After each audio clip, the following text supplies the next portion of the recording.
શું સુરતનું તંત્ર કોઈ મોટી હોનારતની રાહ જોઈ રહ્યું છે? શું નિર્દોષ કર્મચારીઓના લોહીથી એથર કંપનીના માલિકોના હાથ હજુ નથી રંગાયા? સચિન જીઆઈડીસીની એ જ એથર કંપની જેણે 2 વર્ષ પહેલા 11 લાશો બિછાવી હતી, આજે ફરી એ જ કંપનીના હોજીવાલા વેરહાઉસમાં 40 થી વધુ ધડાકા થયા. રસ્તા પર કેમિકલના ડ્રમ ઉડ્યા, મોતનો નગ્ન નાચ ખેલાયો. સુરતનો સચિન હોજીવાલા વિસ્તાર અચાનક એક પછી એક 40 ધડાકા થયા, ધરતી ધ્રુજી ઉઠી.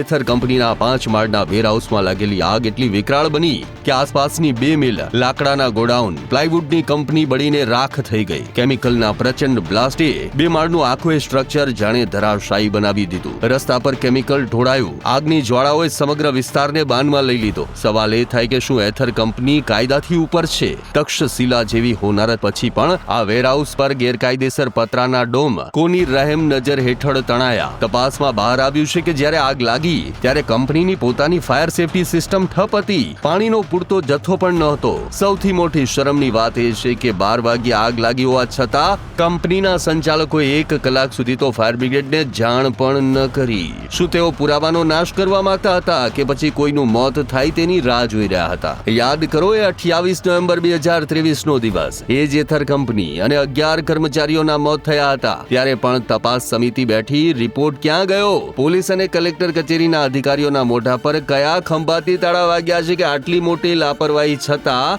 એથરના માલિકો આજે પણ ખુલ્લેઆમ ફરે છે? અધિકારીઓ કંપનીના ખોળામાં બેસી ગયા છે કે શું? આજે તો નસીબ સારા હતા કે કોઈ જાનહાની નથી થઈ, પણ જો બ્લાસ્ટમાં કોઈનો જીવ ગયો હોત તો શું ફરી એક વખત 50 લાખમાં સોદો કરી લેવાત? સવાલ થાય કે આખરે ક્યાં સુધી ઉદ્યોગપતિઓના નફા માટે સામાન્ય માણસના જીવ હોમાતા રહેશે? અને જો હજુ પણ કડક કાર્યવાહી નહીં થાય ને તો સુરત જીવતા જ્વાળામુખી પર બેઠેલું શહેર બની જશે.